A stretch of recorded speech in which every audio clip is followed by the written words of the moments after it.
So I recently realized that 2019 marked the 100th year publication anniversary of a deeply influential book that perhaps a lot of you have never heard of or haven't read.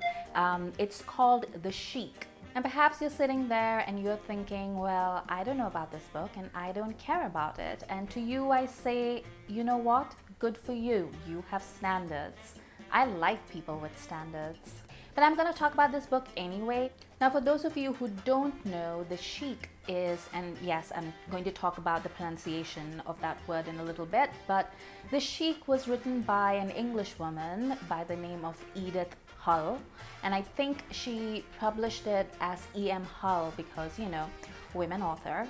If people don't want to read women today, can you imagine what it was like in 1919? Now, back in 1919, the First World War had just ended, but colonialism was still going strong. So Hull, as a British woman, wrote the story about a British aristocrat, and she was raised as a tomboy after she and her brother were left orphaned, and she grows up very independent and a sort of modern woman of the kind that was kind of terrifying for a lot of men at the time. So in the beginning of the book, she talks about, you know, how she finds men useless and she keeps getting asked to get married by a variety of suitors, and she doesn't like any of them because she finds them weak and silly and she doesn't want to be a breeder, or words to that effect. And of course, this really pisses people off because everyone around her, including her own brother, is like, well, one day you'll meet a man who's the master of you. And she's like, haha, no, I won't. Cut to, she and her brother are in Algiers, which at the time was a French colony, and apparently a lot of Europeans used to visit. And they're in this particular city, I think it's called Biskra, but I'm not entirely certain, but I remember it by the tagline Garden of Allah, which is just that extra layer of WTF. But it's a real place and people really did go there as tourists, and she decides that she's going to hire a guide and set off alone into the desert. And obviously all the British expats and her brother are like, no, you can't do that, that's terrible, you won't be safe out there with some guy that you've never met before. And she's like, no, I'm a modern woman, I'll be fine. And so she sets off into the desert, and what do you know? The guide sets her up and she gets kidnapped by a sheik. Okay, let's talk about chic. In most parts of, say, the Middle East, where the story is set, well, actually it's set in Northern Africa, but let's say the Middle East, and in South Asia, in Central Asia, a sheikh with an H at the end is not a person for whom you would have any kind of sexual feelings. Maybe if you were married to him or something. I don't know what happens in the private lives of sheikhs, and I don't want to know. However, after the publication of this book, and eventually through the decades after all the things that it inspired, the word chic without an H is now commonly defined by the Oxford English Dictionary as a strong lover, a strong romantic lover. I just want you to know that all the brown people watching this video just heaved. But because this demarcation exists, and because the word chic, S-H-E-I-K, literally means this particular type of hero that we are going to be talking about in this video, I am going to go with that pronunciation and refer to that character as the sheik. Even though, let's be clear, it's a complete bastardization of the actual word. Now back to the book, the tribal chieftain who kidnaps our heroine is very much an uncivilized, savage type with a strange sexual fascination. And he basically doesn't explain anything to our heroine. He just takes her and then continues to rape her over a period of time that, I don't know, like days, weeks, months, a long time. And over the course of this period, she realizes that she really loves him. It's okay, take a minute, breathe in, breathe out. But she can't say anything to him because he's very clear that it is supposed to be a punishment. And so if she tells him that she loves him, then he will send her back to her people. So now we went from a story in which a man has kidnapped a woman, is holding her captive and raping her, to a story in which the woman loves him so much that she is pretending to get raped. Because if she tells him that it's consensual, then his boner will end. Eventually, it turns out that he's in love with her as well, and the reason why he was doing these things to her is because his dad is actually British and his mom is Spanish, and his dad ill-treated his mom, and so now he is taking his revenge on Britain by randomly kidnapping some British girl and raping her. It's an idea. Now, as you can imagine, when this book came out in 1919, it basically went off like a bomb. I think the kindest thing anyone said about this book is that it was degenerate filth. And as you can imagine, the moment people started saying it was filth, it began to sell like hotcakes. I've mentioned this before in my Trashy Books video. People are nasty. And the book proved to be so popular that in 1923-24, I'm not exactly sure, it was made into the movie, which many more of you would be familiar with, the one that stars Rudolph Valentino. And it became an immediate sensation. It's very easy to dismiss all the hoopla around this book and later on the movie by saying, you know, it's trashy, it talks to forbidden desires, and that's what it is. But actually, it talks to things that are a lot more complicated. What Edith Hull was writing about was the desires of a young woman who's been raised in a very repressive society, and then suddenly she is in a situation where she has no agency and she has no power, and is therefore reduced to expressing her basest desires. And of course, there's a healthy dose of colonial style racism and sexual racism, which is a thing that I think more people should be talking about. This idea of a brown savage who will kidnap you and take you away from everything that's familiar and will keep you in his thrall and then force you into admitting your wildest self. A self that finds sexual pleasure, something that in that culture, the culture that Hull came from at that point of time, was definitely something that was taboo. And it came at the end of the First World War, where a significant portion of British men had died in the war. So suddenly you had all these women, and there was an air of sexual threat. Who's gonna keep all these women in control? They have no masters. The masters all died. It's pretty gross.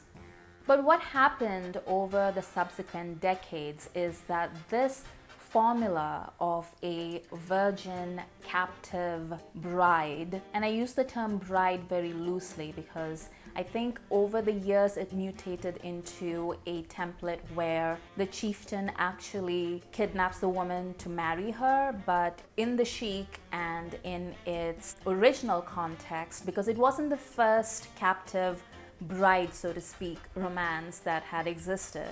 It just sort of punched up all the salacious details of that particular story. So in the original version, the chieftain doesn't want to marry anybody, he just wants to have sex. But in the years since then, you'll see it in Mills and Boon novels, you'll see it in an entire array of what are called desert romances. You'll have a woman who is generally British or American, frequently blonde, definitely white as snow, and somehow she ends up in the power of an Arab or a brown-skinned person of some kind from the Middle Eastern area.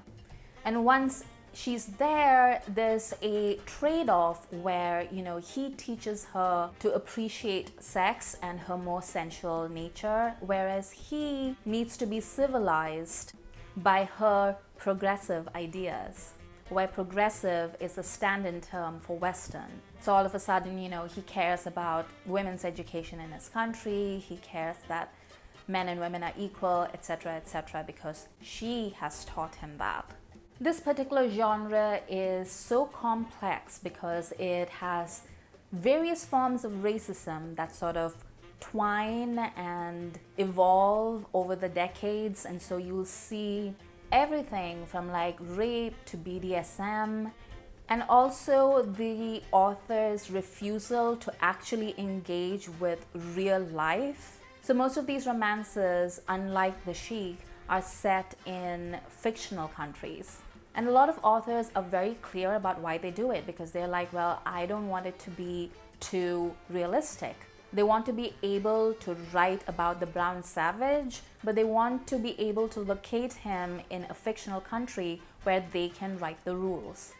These romances are so detached from reality and from the cultures from which it borrows that you would think after 9/11 their popularity would have gone down, because all you would see on TV are scary brown people from the Middle East, but you would be wrong.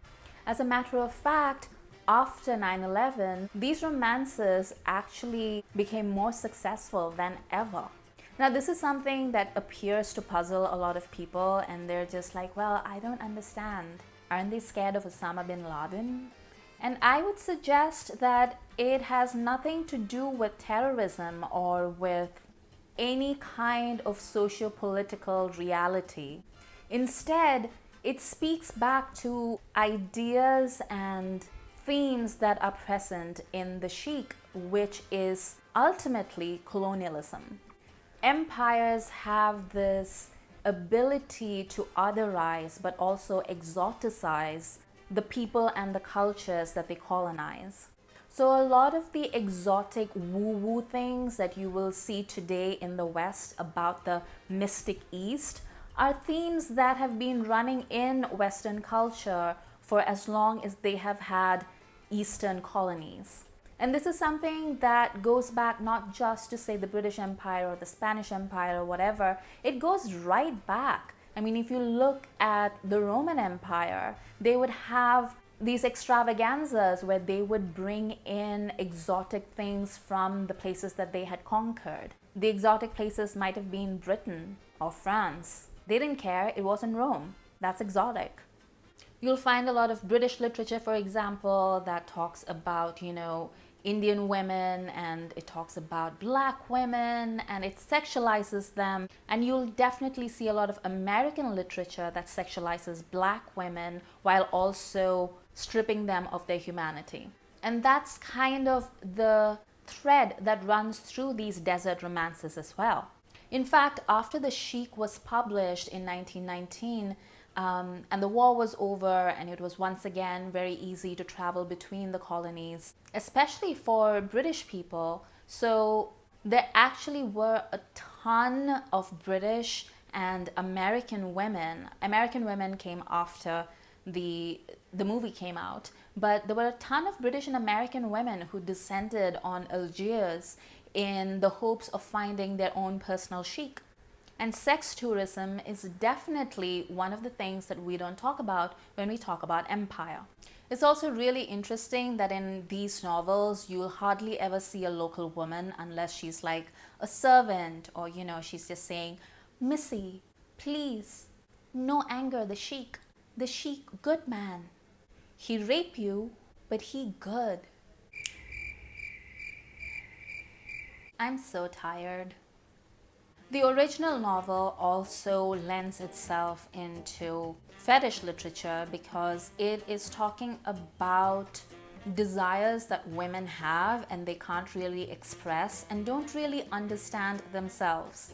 And that's basically what a kink is, when you really want something but there's no rational, logical explanation of why a certain thing really appeals to you sexually. Human sexuality is complex. We don't have all the answers. And when we read literature like this, and to be clear, this book, The Sheik, is a classic. I mean, we can interrogate what the term classic means, but if you look at it, it has had a greater influence on an entire subgenre of romance in the 20th century and continuing into the 21st century. I mean, given all the discourse that we have about race and about sexuality and about women, and even then, this is a genre that sells like hotcakes. And the Chic is the grandmother of all of those novels. So you can't just dismiss it by saying that it's filth or that it is degenerate or that it's just silly trash. It might be all of those things, but it is also influential. And I guess that goes back to my reading philosophy, which is that I consider myself a trash connoisseur, like I said in my Trashy Books video, but the difference between a trash connoisseur and a garbage dumpster is that the trash connoisseur needs to spend some time interrogating the things that they are consuming. Now, for me personally, the Sheik is not a genre that I appreciate. I get very upset and I get very angry when I read about rape. I don't care if the woman wants it. Unless there's enthusiastic consent, I am not interested. But there might be those amongst you who do find it interesting or exciting, and I'm not here to tell you what you should be reading. The point is that there are things that we can understand about ourselves and about agency as women, about empowerment, about making choices. And books like The Sheik and its descendants through the decades, they're not things that we should be sweeping under the carpet or not talking about or ignoring. They are things that we should be diving into. They are things that we should be discussing.